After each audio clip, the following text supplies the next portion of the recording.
আল্লাহর নবীর দুশমনকে, নবীকে কটাক্ষকারীকে যে সবচেয়ে বড় অপরাধী মনে না করবে, তার ইমানে সমস্যা আছে, তার ইমানে খতরা আছে। তুমি আবার নতুন করে ইমান গ্রহণ করো। খাতেমে রাসূল মানব সভ্যতার ঘৃণ্যতম দুশমন, বিশ্ব মানবতার সবচেয়ে বড় দুশমন। এটা আমাদের ইমান, এটা আমাদের আকীদা।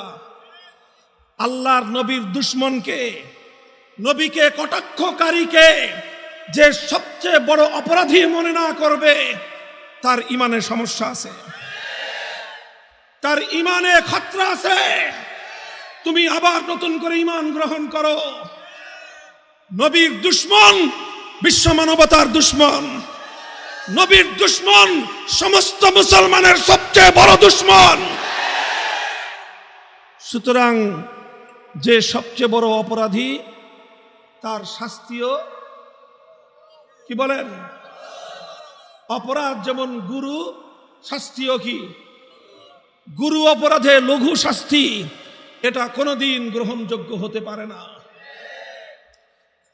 সমস্ত ইসলামিক স্কলার, শুধু আজকের নয়, বিগত 1400 বছর পর্যন্ত ইসলামের অনুসারী, ইসলাম ধর্মের ঝান্ডাবাহী সমস্ত আলেম ওলামা, ইসলামিক স্কলারগণ এ ব্যাপারে একমত। খাতেমে রাসূল নবীর দুশমনের শাস্তি হলো মৃত্যুদণ্ড। নবীর দুশমনের শাস্তি হলো মৃত্যুদণ্ড। এই মৃত্যুদণ্ড কার্যকর করার দায়িত্ব মুসলমানদের শাসকের। এই মৃত্যুদণ্ড কার্যকর করার দায়িত্ব মুসলমানদের আদালত এবং বিচার ব্যবস্থার।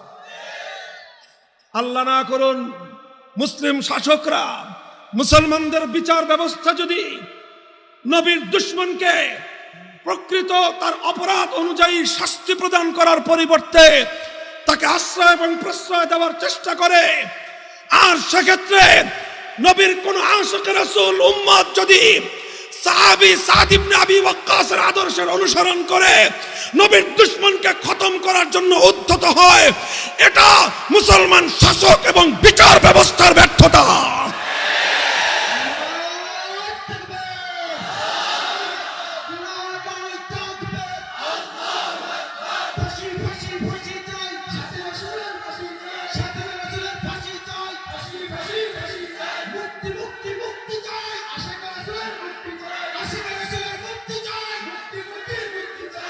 মুহতারাম হাজিরিন, কথা এই জায়গাটা স্পষ্ট। আমি অনেক সেনসিটিভ, স্পর্শকাতর কথা বলছি, কিন্তু আমি জানি যে এই বিষয়ে আমি কথা বলছি তার চেয়েও সেনসিটিভ বিষয় হলো আমার ইমান, তার চেয়েও বেশি স্পর্শকাতর বিষয় হলো ধর্মপ্রাণ মুসলমানদের ইমান। কাজে ইমান রক্ষা করার কথা আমাদেরকে বলতেই হবে। আমরা এ কথা হাইড করে যেতে পারবো না। যতদিন এ দেহে প্রাণ আছে, যতদিন এ হৃদয় স্পন্দন আছে, যতদিন এ ধমনীতে রক্তের প্রবাহ আছে, ইমানের সত্য কথাটুকু আমাকে উচ্চারণ করতেই হবে। আমি একটা ছোট্ট দৃষ্টান্ত দিই আপনাদের সামনে। বিভিন্ন মজলিসে, বিভিন্ন মাহফিলে আমি দিয়ে থাকি। মায়ের সুসন্তান, তুমি মায়ের সুসন্তান, 10 মাস 10 দিন তোমার মা তোমাকে গর্ভে ধারণ করেছেন, জীবনের ঝুঁকি নিয়ে তোমাকে তিনি ভূমিষ্ঠ করেছেন, প্রসব করেছেন, 2 বছর পর্যন্ত বুকের দুধ পান করিয়ে তোমাকে লালন পালন করেছেন। তোমার জন্য তোমার মা জীবনে অনেক সুখ বিসর্জন দিয়েছেন। হে ওই সকল মায়ের সুসন্তানেরা, তুমি যদি দেখো কোন কুলাঙ্গার তোমার মায়ের ইজ্জত নিয়ে ছিনিমিনি খেলছে, কোন লম্পট তোমার মায়ের ইজ্জত লুটবার চেষ্টা করছে, হে মায়ের সন্তান, তখন তোমার আচরণ ওই লম্পটের সাথে কেমন হবে?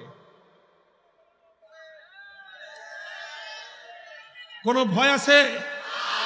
দ্বিধা আছে এই কথা বলায়? এখন তুমি তো তোমার মায়ের উপর আক্রমণকারী, মায়ের ইজ্জত লুণ্ঠনকারী লম্পটকে তো তুমি খতম করে ফেললা। এবার তোমার বিচার হয়। বিচার ব্যবস্থা বলে তুমি একজন মানুষকে খতম করলা কেন, এখন তোমাকে জন্য বিচার হবে। তখন ওই বিচার ব্যবস্থা, ওই আদালতকে স্বাভাবিকভাবেই দুনিয়ার মানুষ এ কথা বলবে, মায়ের ইজ্জতের নিরাপত্তা দেওয়া কি তোমার দায়িত্ব ছিল না? হে বিচার ব্যবস্থা, মায়ের ইজ্জতের নিরাপত্তা দেওয়া কি তোমার দায়িত্ব ছিল না?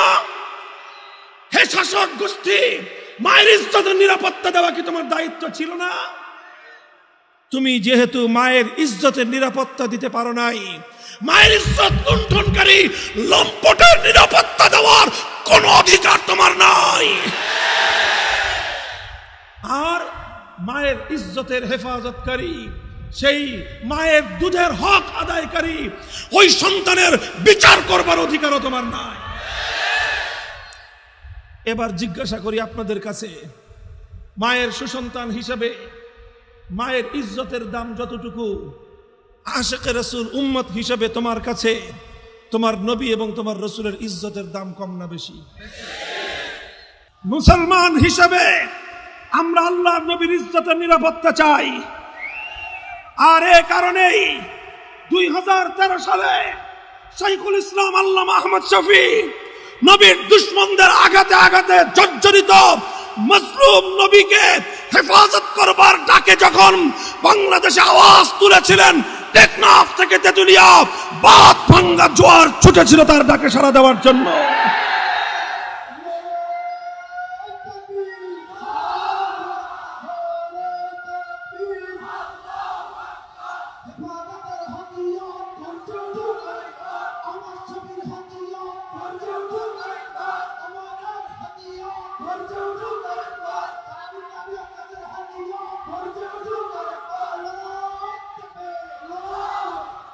বাংলাদেশের 50 বছরের ইতিহাসে এত বড় গণজাগরণের নজির নেই।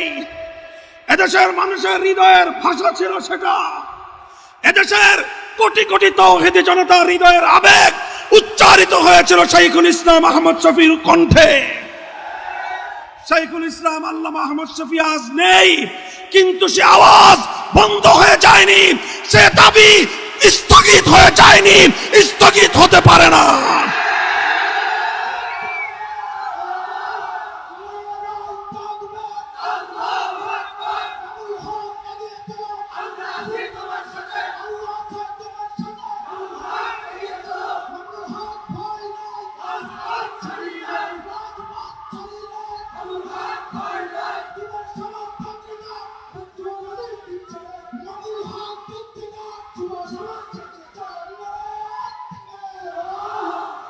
মুহতারাম হাজিরিন, সুতরাং আমরা দায়িত্বহীন ভাবে কথা বলছি। টেকনাফ থেকে তেতুলিয়া এ কথা আমাদেরকে বলতেই হবে। আল্লাহর নবীর ইজ্জতের হেফাজতের জন্য এ দেশে মুসলমানদের শাসকদের কাছে আমাদের দাবি, প্রথমে অনুরোধ, তারপরে দাবি, প্রয়োজনের জন্য কঠোর পদক্ষেপ নিতে আমরা পিছপা হব না।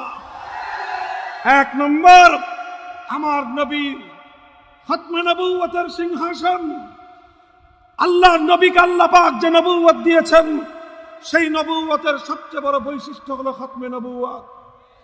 তারপরে আর কোনো নবী আসবে না। এই খতমে নবুয়তের সিংহাসন নবীর জন্য সংরক্ষণ করা সমস্ত মুসলমান এবং তাদের শাসকদের দায়িত্ব আর কর্তব্য। খতমে নবুয়তের সিংহাসন নিয়ে যারা টানা হেচড়া করে, নবীর পরে আরেক নবী আমদানি করে, যারা কোটি কোটি মুসলমানদের হৃদয়ে ছুরিকাঘাত করে, সেই মুসলমানদের সাথে চরম গাদ্দারি করে যারা সেই বিশ্বাসঘাতক মির্জা গোলাম আহমদ কাদিয়ানির অনুসারী, কাদিয়ানি ধর্মাবলম্বীদেরকে অমুসলিম ঘোষণা করতে হবে।